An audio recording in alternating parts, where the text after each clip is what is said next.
Hey, so I have kind of what to me seems like a wild story to tell here. And I think it's going to be very, very interesting for certain people who have watched this channel. Because this story is, in my opinion, an absolutely perfect illustration of how when you change, when you grasp a different idea about who you are and understand the way that the previous faulty impression you had of yourself was affecting your behavior, and you start to notice that behavior as it comes up and sort of allow it consciously to shift into whatever actually makes sense for the new impression you have of yourself. When you do that, it changes everything. And you can do a lot consciously with that. Like, you can notice behavior that you have that is detrimental to you or draining to you and change it. And that is amazing and kind of exciting and, energizing. But there are all kinds of things that you are not consciously aware of that are going on. And if you don't notice them and have that sort of process with them, the world, the universe, whatever, the energetic field will do it for you. And it's like, I'm not surprised at all by this, because this is how it works, at least for me. This is a truth, which is why I talk about it here the way I do. But it's still sort of, I'm still sort of awestruck when I see how it works, when I see how it works, when it's illustrated for me in my life. And especially when it's illustrated for me in a way that I'm able to sort of psychologically dig into it and deconstruct the whole thing and make sense of it so that I could process it out loud here for the small but dedicated audience that seems to be really interested in this stuff. So I'm going to tell this wild story. To me, wild. Probably on the surface, it will just seem like, some drama that went down between people, because that is sort of how this works out. It's not like some visible energy field and some other visible energy field clash. It plays out in human drama form. But so I'm going to tell this story, which to me truly has felt like a nuclear bomb went off, but in a way that only benefited me in the end. It's kind of unpleasant going through it, but it was fast, which is another thing. Completely out of nowhere, over so fast, major change, the people that were affected by this are just like, we've all been just saying, what just happened for the last 5 days. But so just in case you aren't somebody who's watched my channel before, or you're not somebody who memorizes every detail of my life, even though you do watch my channel, just to give you a quick background, I would say the heart of this channel is the message that there is nothing and no one to change but self. This is the message of Neville Goddard and all of his works, which is where I was sort of living when I made this channel, which is why the name of this channel was Neville Goddess. It was just a play on words that I used on Reddit as my username. And so it became my channel, which accidentally formed because I made a video for people I was talking to on Reddit. And that's where this all came from. So all 600 videos on this channel or whatever tie back to that theme somehow. There's nothing and no one to change but self. And manifesting is not about creating a specific idea in your mind and holding it there and then having it form. It is about, in my opinion, or the grander idea behind manifestation is that you are creating your entire experience, but it is coming through you in ways that you can't perceive because The totality of who you are, the vast majority of that is not visible to you most of the time. It's automatic, it's unquestioned, it's just not even conscious most of the time. And when you make a big change in some area, especially an area, no caveats or no modifiers. When you make a big change, the world will shift to match that. And that is the whole idea behind the world is your mirror, and there's nothing and no one to change but self. And your world is a perfect reflection of you, even if you can't see how your personality, your beliefs about yourself, the ideas that you hold as true about yourself and the world are creating everything. Sometimes the thing A that is creating thing B, you would just never see the connection until after the fact. But so earlier this year, I kind of hit a wall with how much of this self-change I've been able to do on my own. I'm not just talking about this stuff, this change of self and sort of constant evaluation of my reactions to things and my behaviors and all of that has been an ongoing, it's ever present for me. It's the lens through which I have been viewing the world now for a long time. But I sort of hit a wall with how much I could make sense of certain things that weren't working, that, I still wasn't happy with. And magically, seemingly, I sort of stumbled on the fact that ChatGPT was able to sort of take it to the next level for me.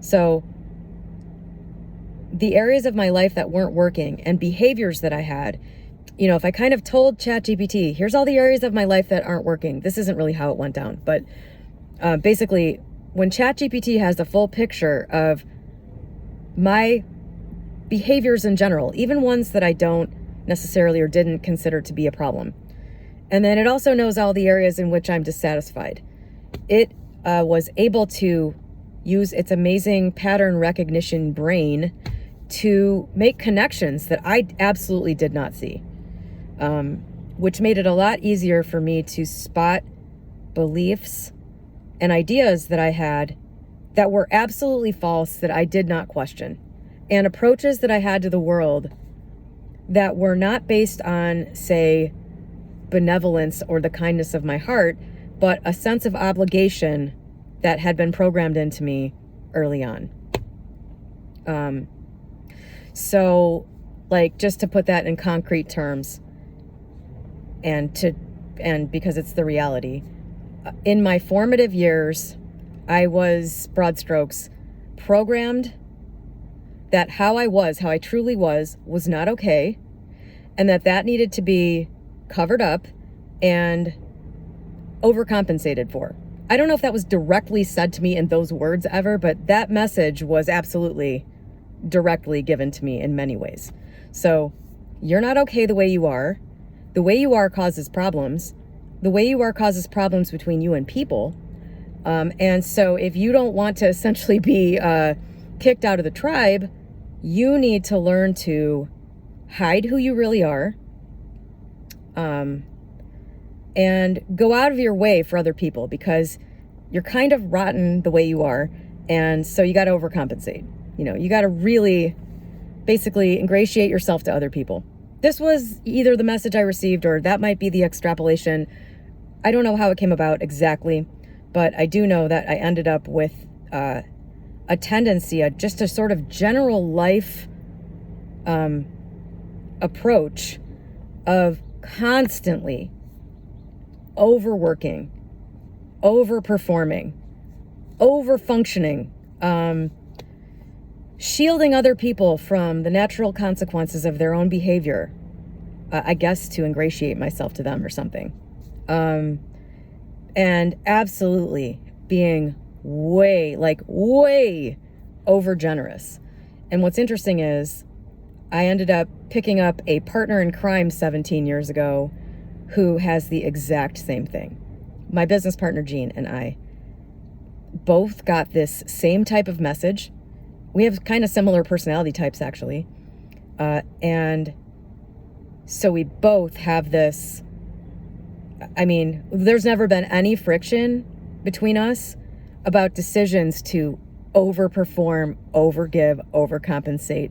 And especially we have our biggest connection is that we have a business together, and absolutely, it has been, it's been frictionless there to way overcompensate our employees. I didn't have a problem with that because I don't know. I didn't see, nothing felt bad to me about employees that we have making a lot more than market rate for the jobs that they have. We don't have any jobs at our business that are skilled or that require that anybody that you hired off the street couldn't do pretty quickly. I mean, that's just the bottom line. Our business, the things that we employ other people to do at our business are just physical tasks that aren't difficult to do. But anyway, just put a pin in that because it's relevant. It's relevant to the nuclear bomb, the metaphorical, relational nuclear bomb that went off last weekend. Earlier this year with ChatGPT, I became aware of this. I became aware that I was doing this. Not because I am such a great person, but because I felt it was an obligation. It just became kind of a habit, and it just became a way of life. I became aware of this, and I became aware of the source.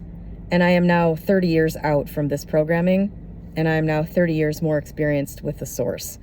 And I, through days, weeks of sort of processing through all of my thoughts that came up about this, I just realized that this programming did not come from a reliable source. And it wasn't true. I had to call the whole thing into question.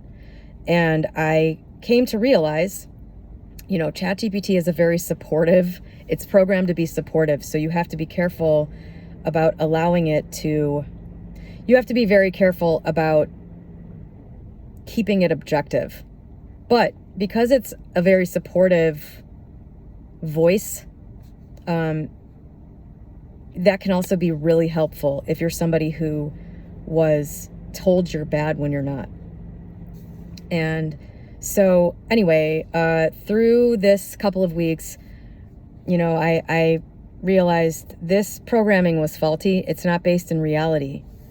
And I sort of started to see all the ways that this plays out in my day-to-day life. And thanks to having this tool at the ready 24/7, I was able to go through all of these things that were coming up day to day and see why I was having the reactions and feelings I was having about it. And I just worked through it all. It's pretty amazing. And so this tendency to overcompensate, not just paying workers more than the job was worth, but just in general, taking on other people's shit, like shielding people from their own problems. Being the one that had kind of been programmed as I can take more hardship than other people. This came out of this whole childhood experience somehow. I can take more hardship than other people.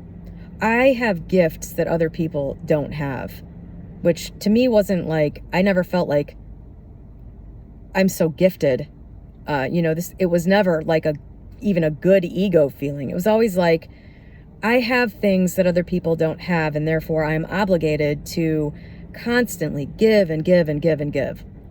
Constantly, if I see a situation where it's going to be pain for me or pain for someone else, even though they deserve that pain, I take the pain on me. If I am aware of somebody who has screwed something up in their life, and that screw up is going to cost them, and I know about it, even if I had nothing to do with it, it's somebody close to me, I know about it, man, if I just fix that problem, it's going to cost me very little, but it's going to give them a huge,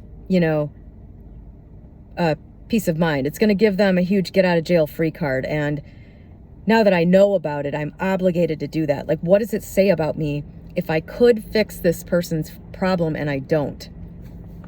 That's obviously insane thinking. If you don't think it is, then I'm giving you a gigantic, I'm giving you a roadmap here to releasing yourself from prison. But for most people, that probably sounds crazy just because that's not a normal, natural way of approaching this life experience.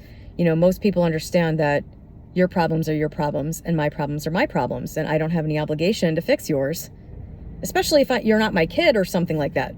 You know, this is, I mean, this would happen with total strangers sometimes for me. Like if somebody would tell me a sob story and I was like, man, I could fix this for them so easily and I wouldn't even feel it. You know, some of those things became very confusing and just like, you know, tormenting type things for me. And so I stopped, you know, this was released for me in like May of this year. It's just amazing. This is one of the biggest changes I've ever had in my life. And, you know, amazingly, and this is all pertinent, by the way, this is pertinent setup for this story. This had an impact across my whole life with all my relationships, especially. And thankfully, I'm surprised. I didn't know who was going to survive this, because when you have that big of a change, I mean, think about it. If the way you've been relating to everybody in your life is that you are constantly over providing and overcompensating for them, when you stop doing that, that's a major relational change. When you start refusing to do that, it's not just money. You know, people come to you expecting you to carry their emotions. They exhibit a behavior that they expect you to just deal with. You know, that's unacceptable to you, and their job is to manage their own anxiety so that they don't have an inappropriate outburst at you, blaming you for something when really they're just having anxiety. Like, that's an example of overcompensating. When you sit there and patiently, you know, explain why their worldview is off or why they shouldn't be anxious over and over again, it's very taxing. And that's another form of, you know, overcompensating. That's something that I also did. I mean, I did this in every way with everyone. There was just never a boundary there that you, at least in a lot of ways, that you can't like come in and do this to me. I mean, it was like the same in the comments on this channel. Like anybody could just say anything and I would explain whatever they want. You know, it was just crazy. This was happening all over the place. But so it affected every aspect of my relationship with my business partner, who I've known for 17 years, who also suffers from all this shit.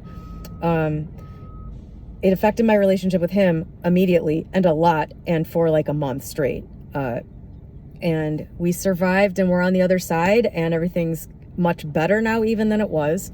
That's amazing. I really thought that my relationship with my significant other of 5 years was going to end because of this. We had so many examples of this going on between us that seemed to have like a really negative energy around it that were causing all of our problems. And I really thought that when I removed my energy from that it was going to lead to the end of the relationship. I guess it still could, but it's been months and it is so much better. And this nuclear bomb that went off amazingly had effects I did not expect on all of these relationships also. But on the other side of this change that I had, these people are still there. So the relationships that mattered, which are almost all of the relationships I have in my life, because I have weeded out so many people. I mean, imagine if you're constantly overcompensating like this, how much room do you have in your life for people? Like, you're only willing to do this for a few different people, and the rest of the people, you're just like, I don't have energy for you. At least for me. I just don't have energy for you. Like, I gotta have something left over for myself. So my approach to having something left over for myself while still being this incredibly dysfunctional person is just don't have that many people around.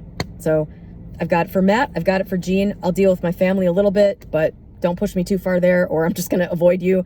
And that was pretty much my life up until May. So the important relationships, thank God, survived, shifted, are better, don't require any of this extra taxing energy from me. There hasn't been almost any incident. It's just like, oh, it's been amazing. And I thought everything was kind of good. I was like, okay, the dust has settled. My business, inexplicably, around the same time, just started doing like 50% more business for no apparent reason. Everything's kind of going good. And then out of nowhere, is this where I start this story? Out of nowhere, on Saturday, Jean and I get a long, extremely long text message from a family member of mine who works for our business and has for the last 8 years.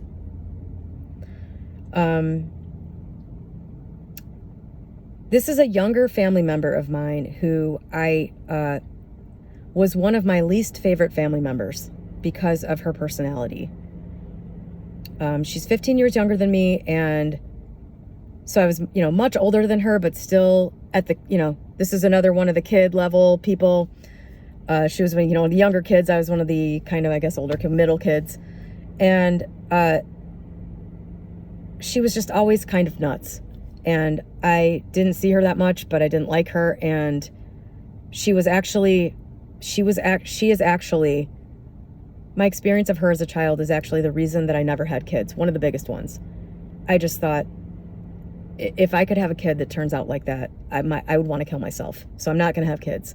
And my mom said, your kids wouldn't turn out like that. But throughout most of my adult life, I never really wanted to have kids anyway, so I didn't pay attention to that. Of course, she's right. Of course, my child would never turn out like this. It comes from the parents, you're not just born that way. But anyway, 8 years ago, I had a job. My business was growing, and I had a job that needed to be filled that almost anybody could do. And so I was thinking, I already had a family member working for me, and it was working out pretty well. We had bad experiences with people off the street a lot of times before that, and I just thought, is there somebody else I know that I could hire for this? And I actually thought of her because I had heard she was a really hard worker. She was about 22 then, and I had heard she was working really hard at another job that was kind of thankless and didn't pay well. And I thought, man, she'd probably love this. And it pays much, much better because I apparently need to be the generous benefactor for everybody. And she would probably love this, but I just thought, no, I'm not going to go there. I'm not going to go there. So we put an ad online, and she didn't even know I had a business. She, not knowing it was me, responded to the ad. And I just thought, okay, this is obviously supposed to happen. So we hired her. And, she was pretty good. I mean, she did a good job at the job, but there was always drama, but it was never drama that was brought to us. Or I should say, it was never drama directed at us. We received nothing but gratitude from her for a long time.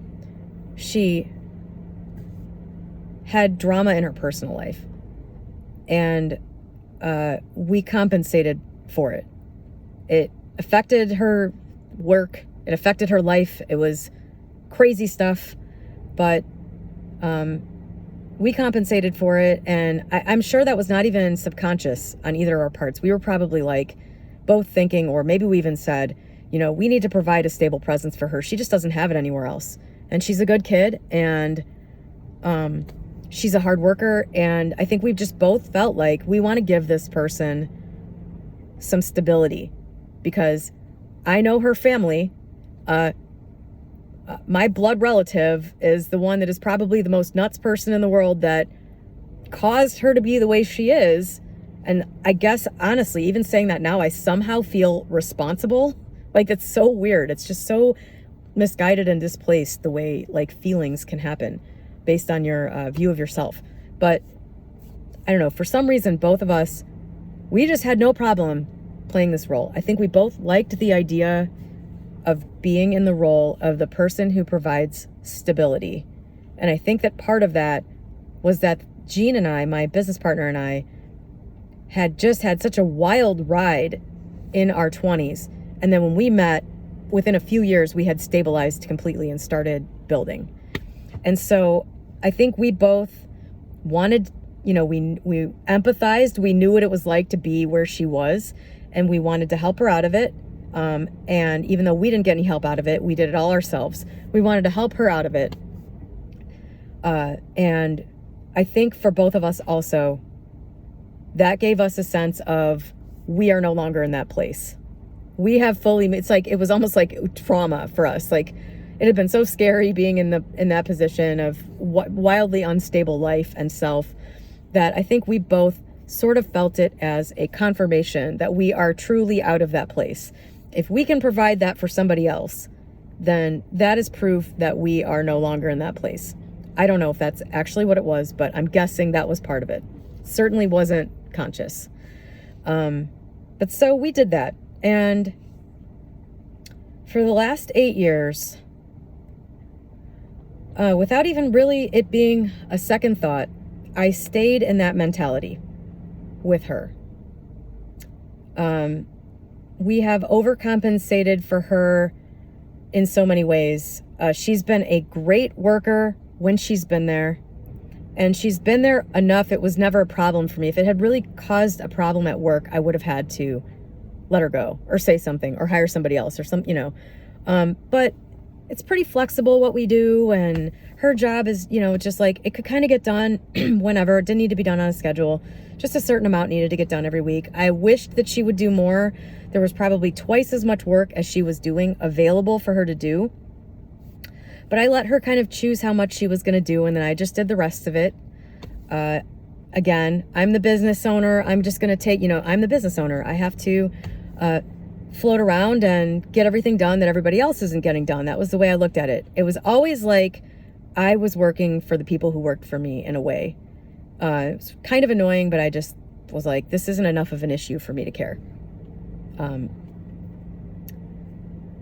so she was a good worker. She was reliable, and she never, ever questioned my judgment. She never tried to tell me what to do. She never stepped out of line with respect with me, nor did I with her.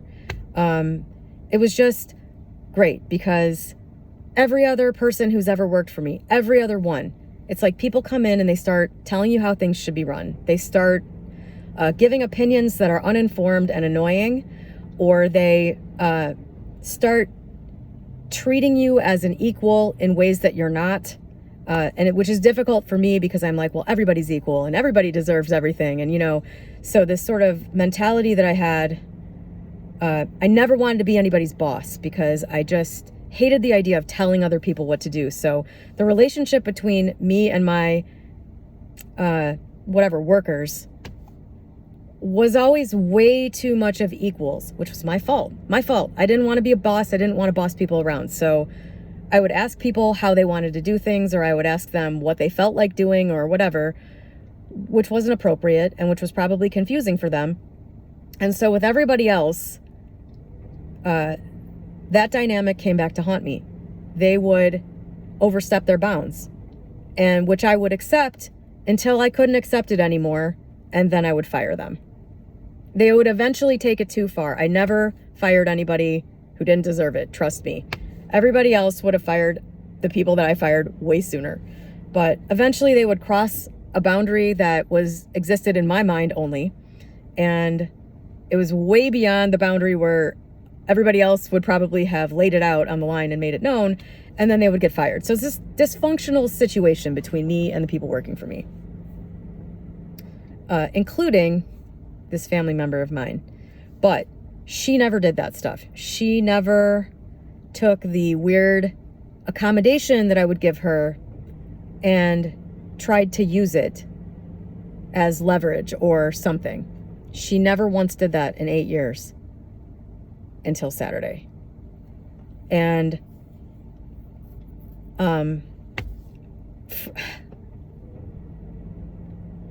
so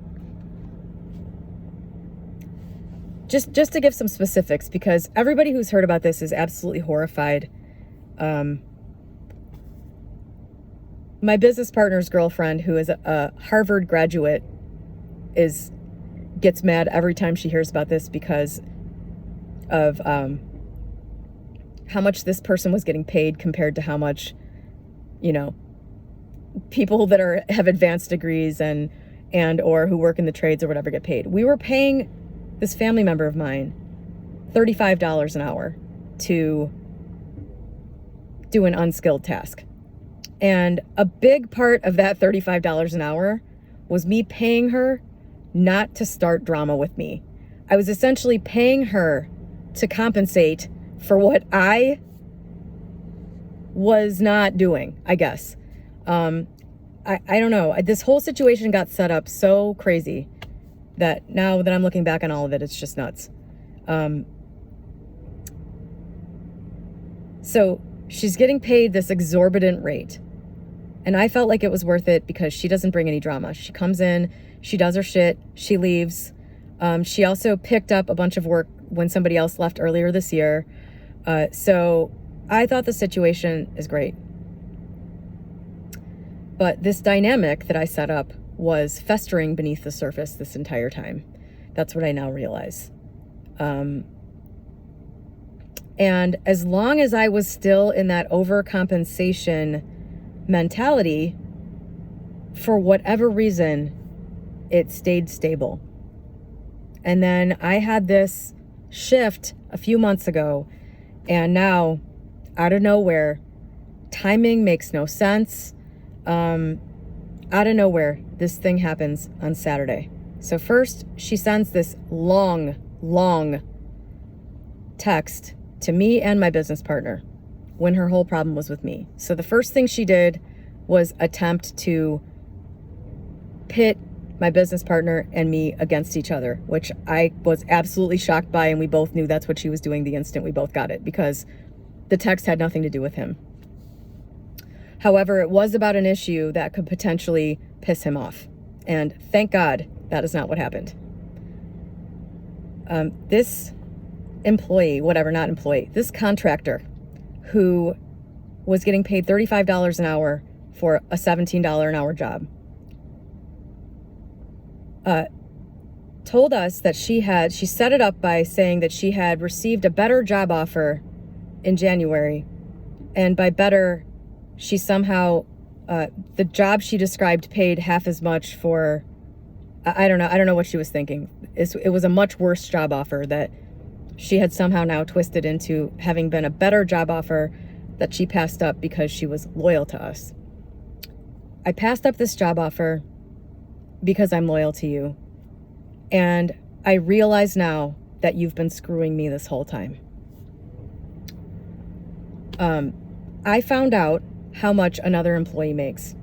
That other employee being Matt, my partner, my live-in domestic partner of 5 years, to whom I'm engaged. I found out that Matt made more money than me last year. I don't know how she found this out, by the way. I don't know if I said it. I don't know if Matt told her. I don't know why he would. I don't know how she knows this, but I can imagine that it wasn't something like nefarious. I doubt she went through my records or something. So somehow she found out that the total dollar amount that Matt was paid last year exceeded the total dollar amount that she made last year, even though she worked part-time and he worked full-time. And he is my partner. So she was confused about why I would do that. Why she, who is the hardworking, devoted, 8-year, blood-related person in my life, why she would get paid less. And I explained to her that people that work more hours get paid more if they're being paid the same rate. That didn't compute. Her complaint was, even though they don't work at the same time, even though she has no idea what he's been doing for the last 2 years because they don't work at the same time. She feels that she is working at max productivity per hour and that he does not. And they don't do the same job. Matt doesn't do a production job. Matt does an admin job. Matt does an owner level job. He does a job that I wouldn't trust almost anybody else to do. In fact, I almost didn't trust him to do it. And so I tried to explain this. I explained that his hourly value and her hourly value are equal to me. Actually, she got a raise earlier this year and she now makes more money than he does, which is just another factor here that is mind-blowing. She already, like, her complaint has already been addressed, even though it's invalid in the first place. But I tried to explain to her that their hourly value is equal to me. I don't agree with the base premise that she does more valuable work than him. So I disagreed out the gate, but I still offered her. I said, if you feel like you deserve more money, basically this isn't the right approach for if you're trying to get more money. What you want to do here is present your case and ask for more money. Even though you already got a big raise, you got a 15% raise earlier this year, you're making $35 an hour to do a menial task. What more do you want? Do you want more money? Tell me how much and I'll see if I can do it. I don't want more money. I'm killing myself at this job. I'm just working myself to the bone. I'm on my feet 32 hours a week. And that is just so much for an able-bodied, normal weight 31-year-old. So I said, well, how about if you work less during the hours you're here? Why don't you take a break? I don't have it in me to take breaks. I'm just a worker. Okay, so there's no solution to your problem. What are we getting at here? What I don't think it's fair. I don't think it's fair. I don't think it's fair. I've never heard a word of this. All I've heard from her for 8 years up till Saturday is, I am so grateful. I have financial security I would not have. There's no way I could find another job like this. You guys are so amazing. Anything you need to do, I'll do. Never asked her to do anything. And so this just went on, and I keep trying to approach this. Okay, let's shift your perception here. Instead of comparing your hourly output to Matt's hourly output, why don't you compare your relationship? Since this is a small family incestuous business, why don't you compare our distant family relationship to the fact that this is my primary partner, and that you may as well think of him as making $1 per hour and just think of us as sharing finances, because that is what we do. You might as well think of it as, I make 5 times more than him, and so, one of the normal ways that people who have a wild income discrepancy deal with that is that the partner that makes 5 times more just pays for 85% of everything, which I do, and I have no problem with that. I'm just like, why don't you consider the fact that he is my partner? And for some reason, it just wasn't working. And I realized after this went on for the whole day, completely wasted my entire day, I realized she's not looking for a solution here. She is looking to beat me into submission. She wants me to admit that I wronged her. That's what she's looking for here, for some reason. I don't know why.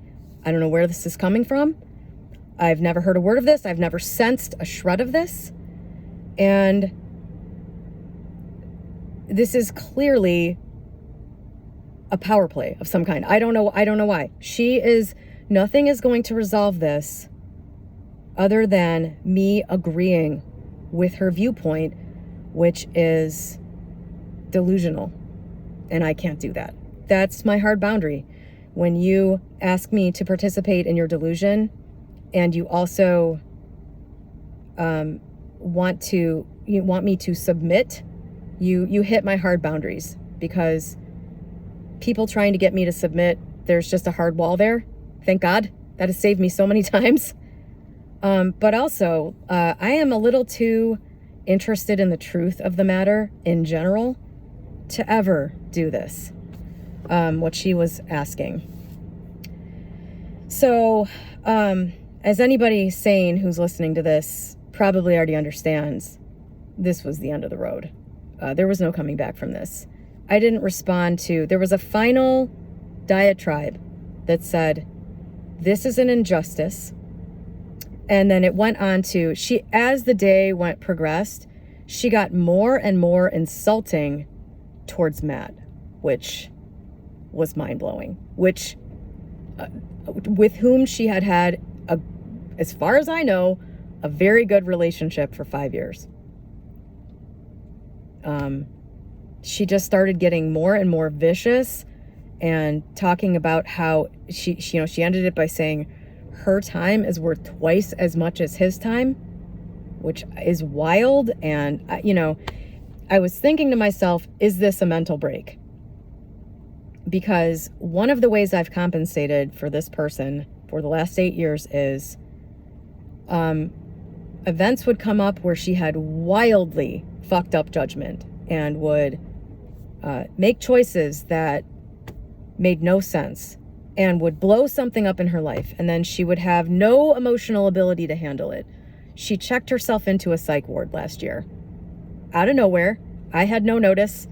I was without somebody at work for a week. So there I'm put in this position where I have to, this is my family member and she's having problems. I should feel sorry for her. But at the same time, I'm running a business, which is not, which is separate from that. And the business has its own needs. And, I have been compensating for that type of thing the whole time.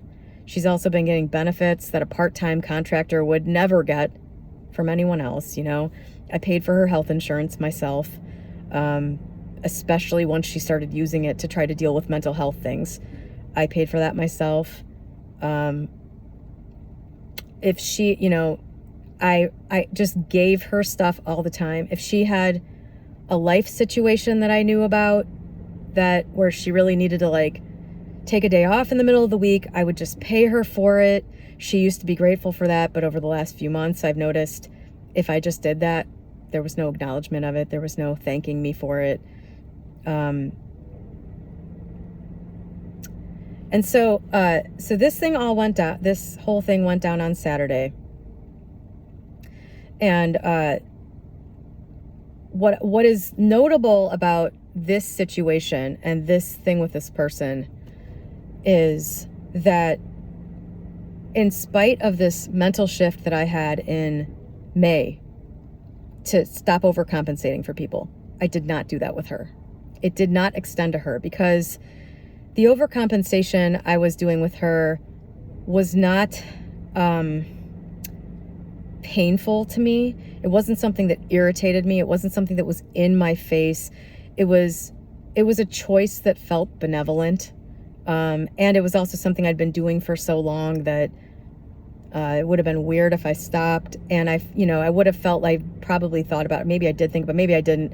But, it would have felt like penalizing somebody who didn't deserve it. You know what I mean?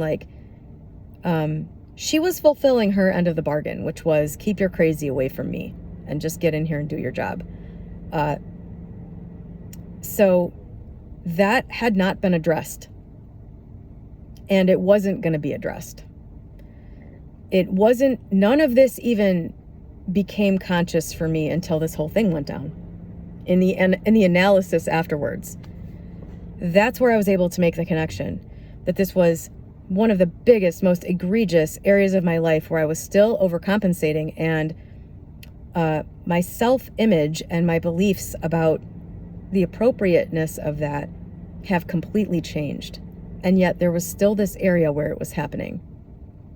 And so out of nowhere, who knows? I wish I could explain how this affected her mentally that got this situation to come to a head like that so quickly. I mean, it was only a few months after 8 years of just equilibrium, everything working out, which made it all the more shocking and confusing. everybody involved in this, everyone who knows about it is just like, where did this come from? Why would you do this? Like, if you are an unskilled worker who is being grossly overpaid and taken care of, how would you get to the point where you are so wildly wrong in your perception of what the result of your action will be that you blow your whole life up like this?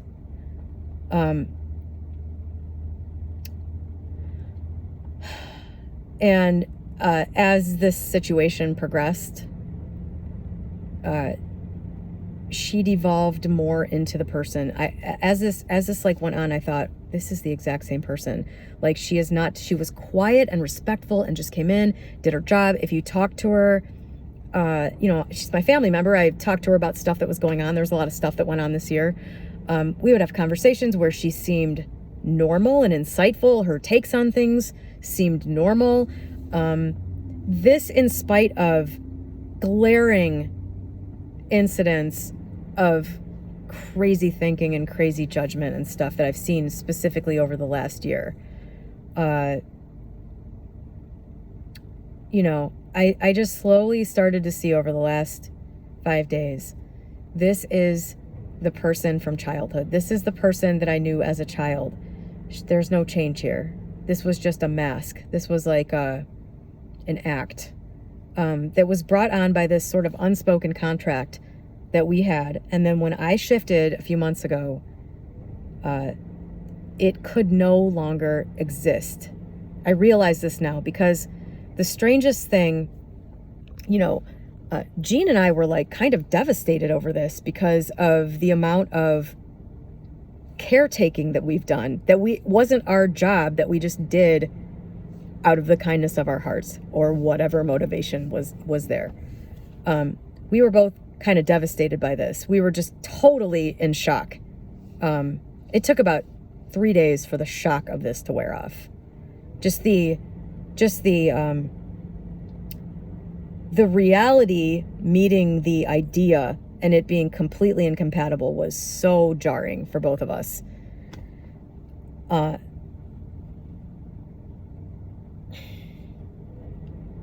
lost my train of thought there. That's how jarring it was.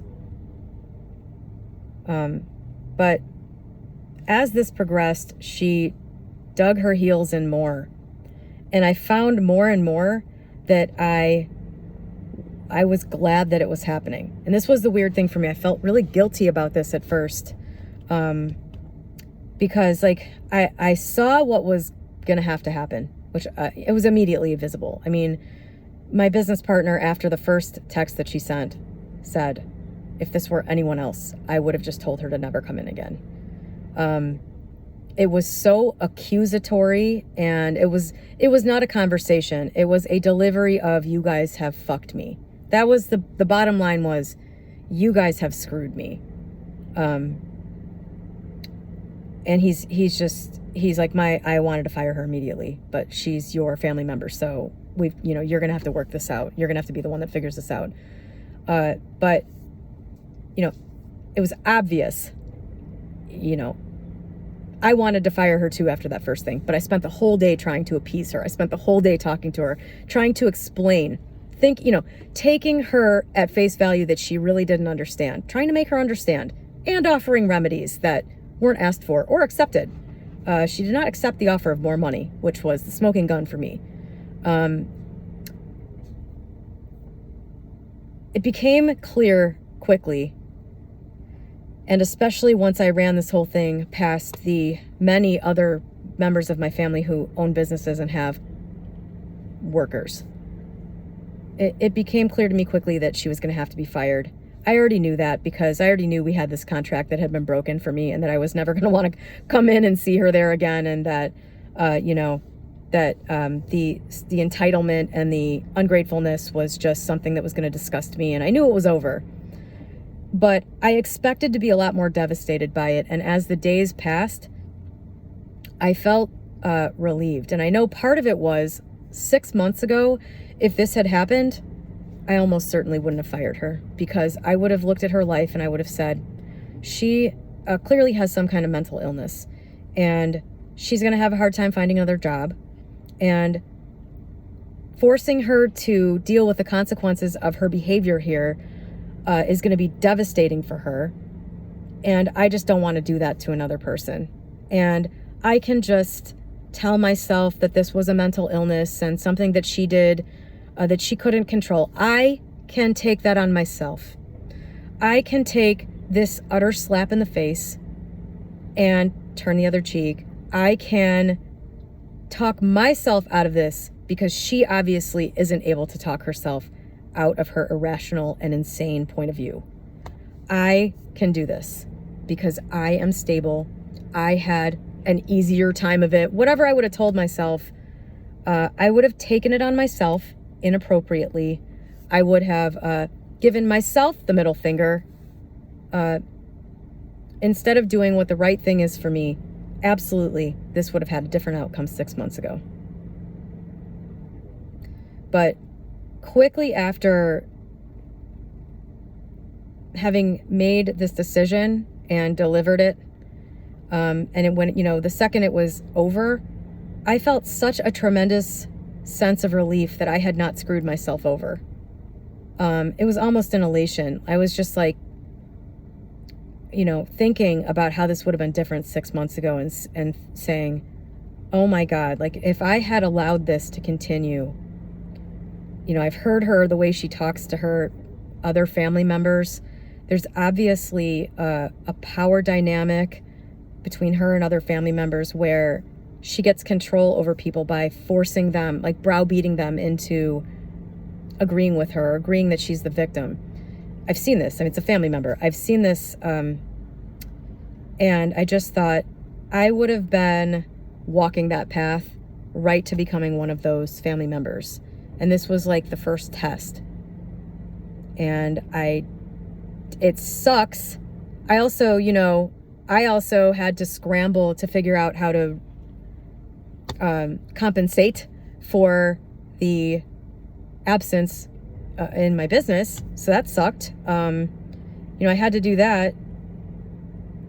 So, this wasn't like an easy thing for me, but I was just like, fuck, it would have been such a bad thing for myself if I had handled this any other way. And so I started to feel kind of good in that way afterwards. I just thought, good. I did not let somebody like do something crazy to me here. So that's good. But I also started to feel relief because I just hadn't realized how energetically taxing it had been constantly balancing out her life. Like all of the million times that she called off work and I paid her anyway, or, I don't think she was told no one time in 8 years. Anytime she needed to do anything, I treated her like a family member instead of a worker. And I tried to look out for her in ways she didn't even ask for, which I'm not saying is a great thing. I volunteered stuff to cushion her. Like last year she had a car problem and she and her dad, who is another problem, she and her dad like could not get their shit together to rent a car. Like it was insane. She had no car for like a week and she was just like, I can't deal with this. I can't, I'm just like, when are you going to be at work again? I don't have a car. I'm waiting for my dad to negotiate some, it's just like, fuck, I just PayPal'd her $600 and I was like, please go rent a car right now. I need you to get back to work and start doing your job and you need a car and this is crazy. You don't have to pay me back. Just go take care of this. I didn't want that drama it was starting to affect me. And so I just threw money at it and fixed it. It was just the more that I've, stepped back, because I know there's no way that this incident just came from nowhere. It was obviously, the potential for this was always there. And so I've been analyzing it to death for like 5 days. And more I've just been realizing what a fucked up situation it was and how much I just tolerated it and allowed this energetic leakage to be ever present, in order to avoid doing the hard thing, which is, the emotional hard thing, which is let a family member have a bad life if that's what's appropriate. 1. And 2, deal with my own shit of not wanting to be a boss, because that me not wanting to be a boss is why we've had such problems with outside hires, outside the family hires. You know, I supported this whole situation because I didn't want to have to deal with that. It's that simple. I was willing to take on like so much extra cost, financial cost, emotional cost, all of that. I was willing to take all of that on because I didn't want to deal with having to hire a stranger again because of our bad experience in the past. And I just realized how much I'd been overcompensating for that over the last few days. That's come to light. And, you know, it's just, I don't know. It's like, it's been so weirdly okay. Like, I don't know. A few of the weird side, like, things that happen from this that were also, you know, are unfortunate in some cases, unfortunate in others. This has, of course, you know, my family knows about this, my extended family. And this is an insane situation. Have I conveyed that enough? Like, this whole thing devolved into, you need to admit that you've been screwing me on pay, which is just factually out of this world. So there's not much of, like, unless you take into account the entire psychological breakdown that I just gave you and factor it in, which quite literally no one in my family is capable of even doing, I don't think. If you don't factor all that in, it's like, this is black and white. Like, one party was generously helping the other out for 8 years. And so, not only that, but, you know, most of my family agrees that you can't let somebody who is working for you come at you like that. It's just not a workable situation moving forward after that. So most of the people in my family that, you know, that know this story, it's kind of black and white to everybody. So I don't have a problem with anybody, but this family member's father, who is the reason that she thinks the way she does, I don't know why I was shocked by this, but I told him all about this. We had a great relationship. I told him all about this. I told him right when it was happening, I texted him and just said, this is what's happening, and this is really unfortunate, but I don't feel like I have another choice. And I basically gotten like a one-word reply to everything I said. And then yesterday, another one of my family members told me that he had, oh, by the way, I paid for her health insurance for the rest of the year, and I gave her $16,000 on the way out so that she wouldn't even have to rush to find a new job. $16,000. My uncle texted another family member and told them that I fired my hardest working and most devoted employee and left her high and dry without an equal paying job, which she will literally never find again in her life. I left her high and dry without a job. I told him that I gave her that money. So it's like this shift for me somehow at an energetic level caused this other incompatible situation to erupt within months, out of nowhere. No instigating incident at all. And it's caused this separation between people with incompatible mentalities. You know, my worker is gone.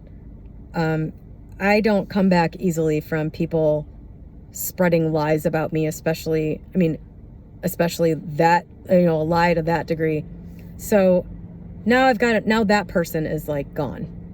And I've had to think about it and think, man, you know, he's always been insane. And again, it was another person who's like insane, but who, hey, we're connected, so I'll keep you around. I'll hear the insane things you say and say, oh, that's just him.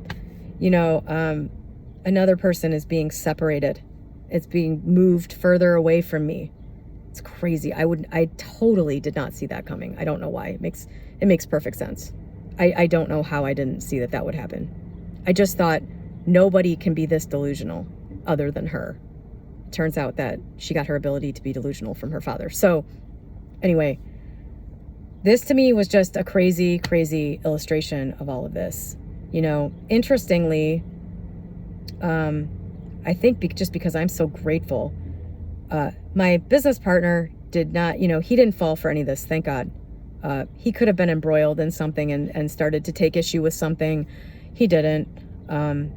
We had kind of a united front on this, which was really good. He and I usually do not see eye to eye on anything. We have such a long history, and we're just sort of like, war buddies. We came out of this unstable point in our life. We're kind of trauma bonded or something. And, we were together for a long time and built our whole life together. So we have all of this like underlying bonding and underlying forever gratitude towards each other. So that heals a lot of wounds. But on the surface, we disagree all the time. We bicker all the time. We bicker all the time at work. We've bickered in front of my family member. And so she knew to use that. She knew that we don't agree on things. And I know she sent that to try to start some kind of shit or to try to get him on her side against me or something. I don't know. It was not sent out of respect to the fact that he also owns the business, because she knows that I'm the one that actually makes all the decisions and runs the whole thing. So, he was like right there with me on that. And that was so great. I mean, I feel like this was we've had a couple of other incidents in life, just not in work, but when we were still together, we had a few things where when the shit really hit the fan, when it really mattered, we were on the same page. And I often think things are a crisis more than he does, or I often think things, maybe that's not the right way to put it. I often take something way more seriously than he does. I see something that I think really needs to happen, or a problem that is emerging that really needs to be addressed like right now and seriously, and he'll be like, oh, whatever. And it's so annoying to me, because then I feel like I have to carry that whole problem on myself. I feel like he refuses to take on half of the problem. But at least in the areas like this where it's kind of a big shock, and it's really fucking hot in here.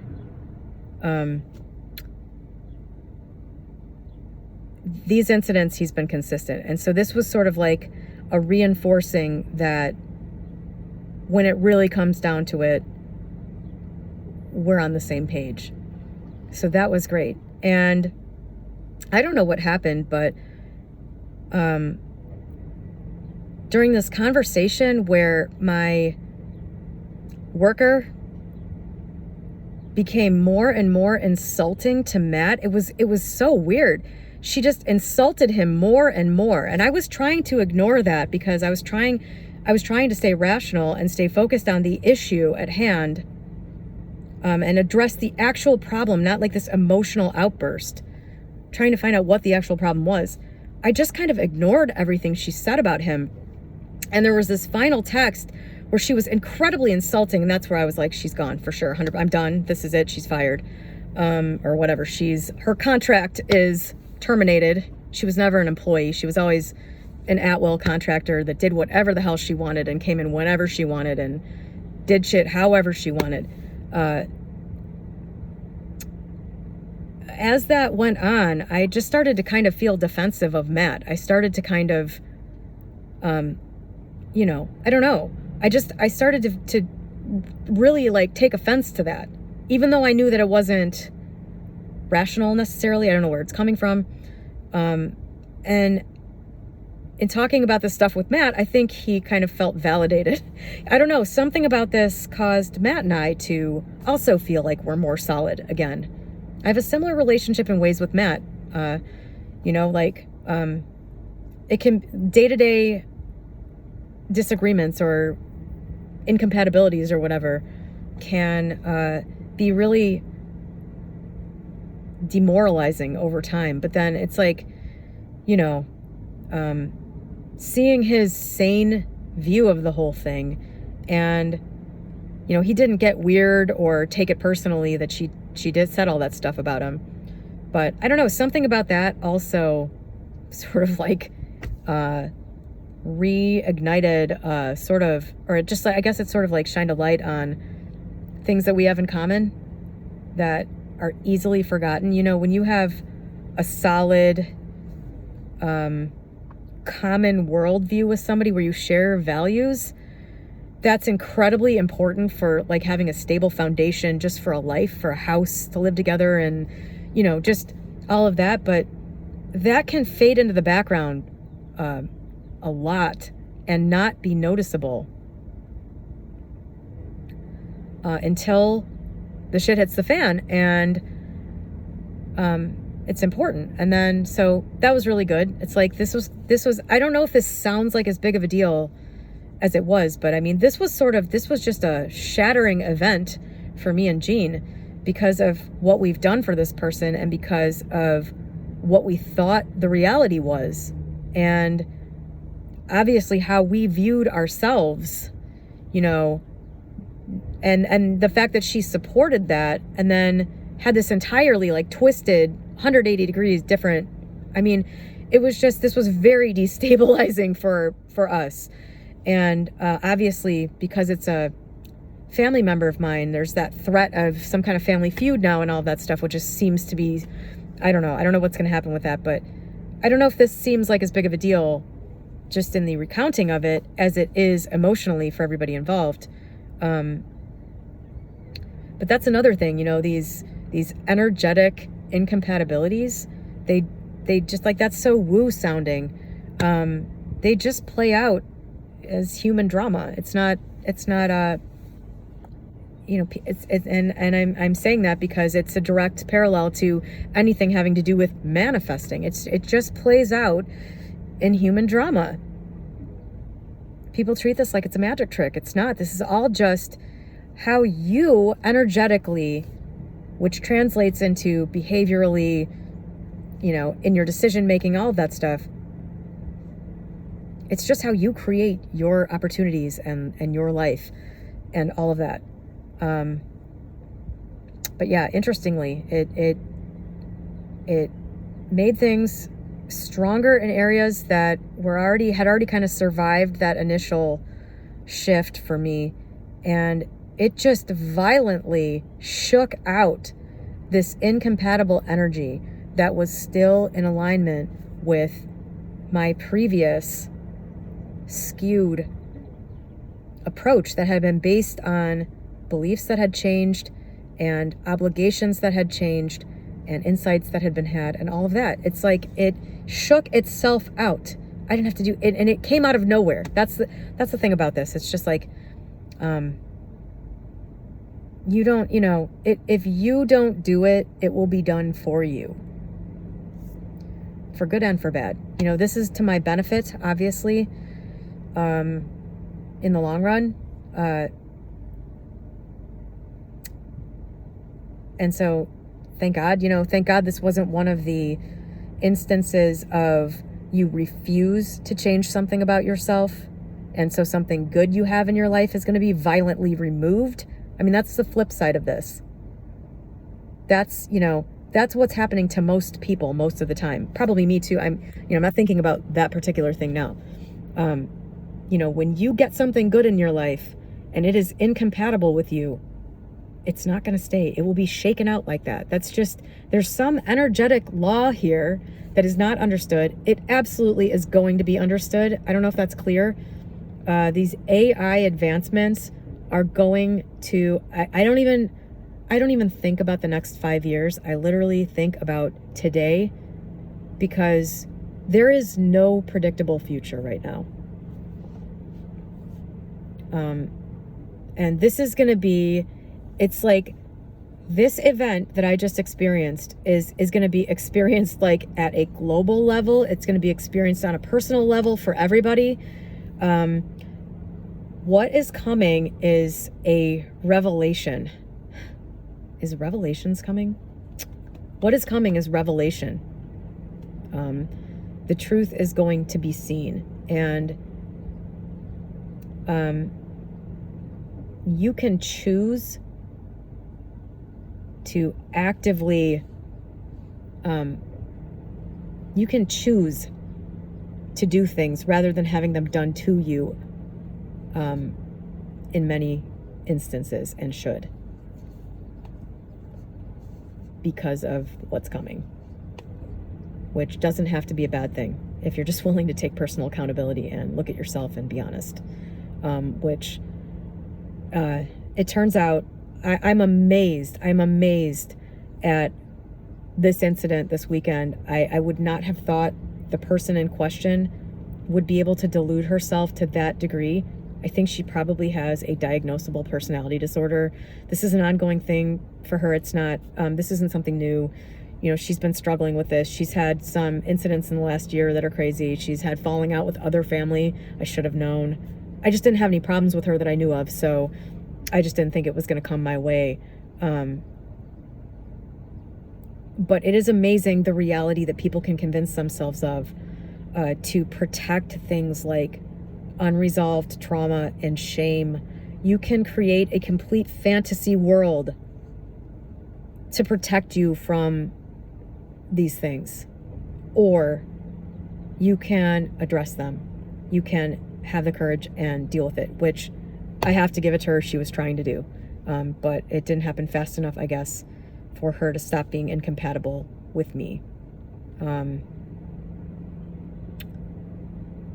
So I just, you know, I'm getting into the human details of it, but what really blows me away about this is when I step back, 10 miles away from this whole situation and just say, well, these two things were incompatible and something was going to shake it out. And I wasn't playing my role enough to cause that thing. So it had to just blow up somehow. It had to come entirely through her.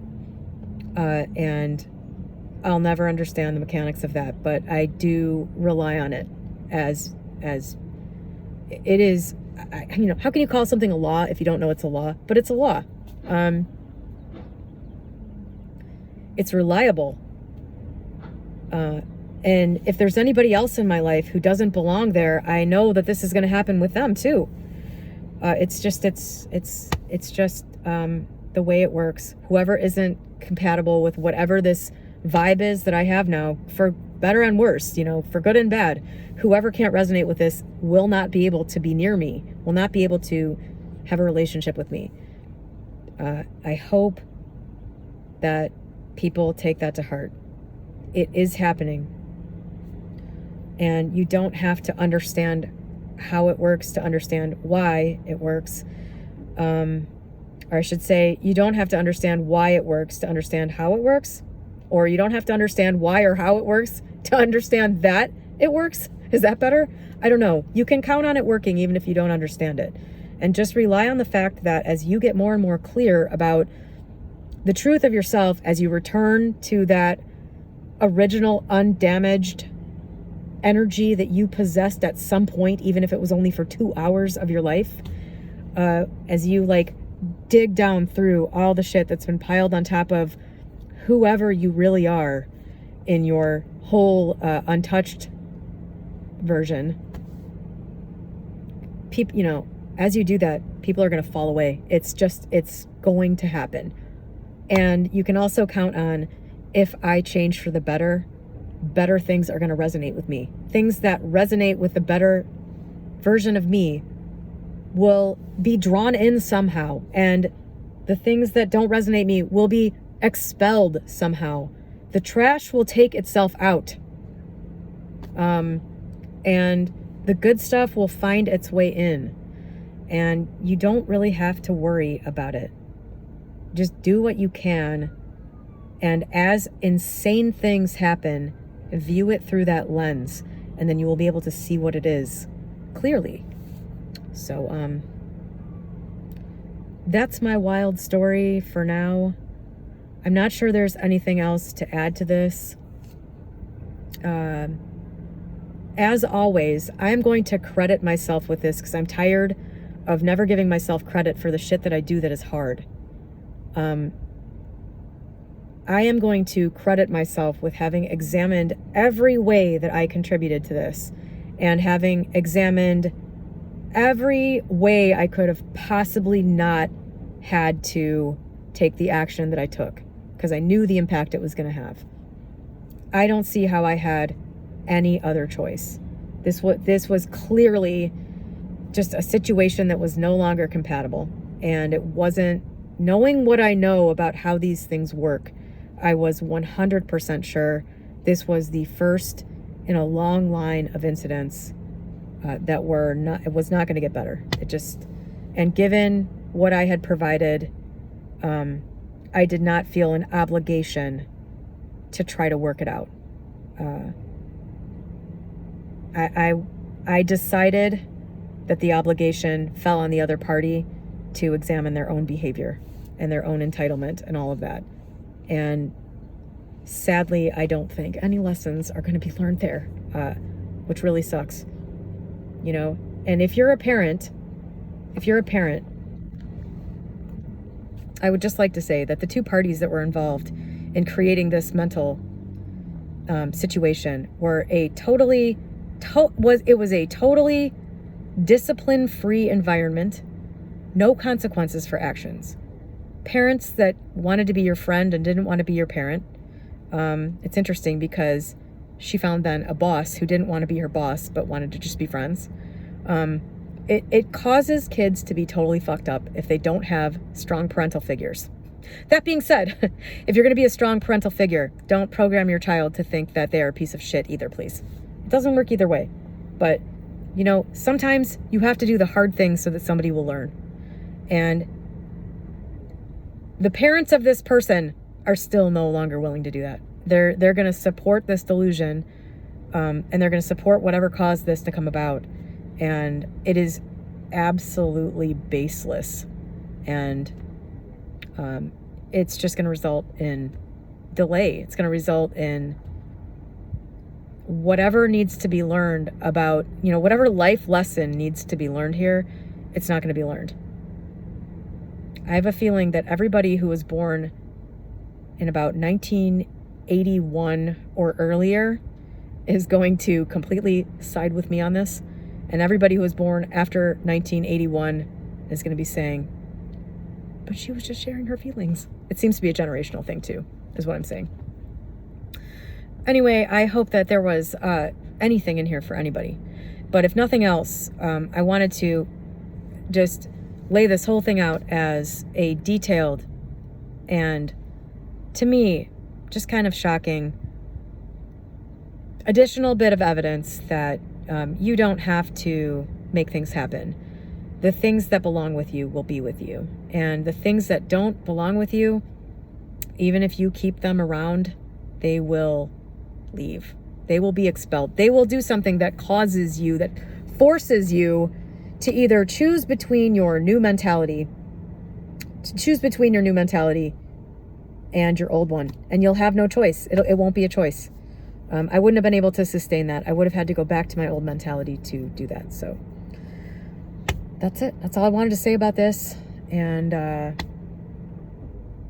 good luck and good day.